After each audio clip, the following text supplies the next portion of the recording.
மனம் திரும்புங்கள். முதலாவது ஊழியர்களே, விசுவாசிகளே, நீங்கள் மனம் திரும்புங்கள். நான் மனம் திரும்ப வேண்டும். நம்ம எல்லாரும் மனம் திரும்ப வேண்டும்.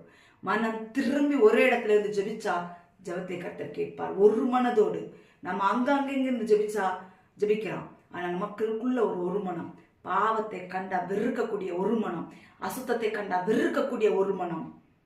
இயேசுவின் நாமத்தில் அந்த பாவங்கள் நம்மளை விட்டு மாறணும்னு ஜெபிக்கணும். கண்கள் நிச்சைக்கு அநேக ஊழியக்காரர்கள் ஒப்பு கொடுத்திருக்கிறார்கள். விசுவாசிகள் கண்கள் நிச்சைக்கு ஒப்பு கொடுத்திருக்கிறார்கள். இச்சைகளை பார்த்தால் ஒரு ஈர்ப்பு. இதெல்லாம் நம்ம பண்ணிக்கிட்டு ஆண்டவரை எழுப்புதே தாரும்னா, நான் உங்களை அறியேன், நான் உங்களை அறியேன். கேட்க மாட்டார். கேர்ஃபுல்லா அந்த மனம் திரும்பக்கூடிய காலகட்டத்தில் நம்ம இந்த நாட்களில் வந்திருக்கிறோம். இவ்வளவு நாள் எப்படி வாழ்ந்தோம் என்பதில்லை, இனி எப்படி வாழப் போகிறோம் என்பதை கர்த்தர் பார்க்கிறார்.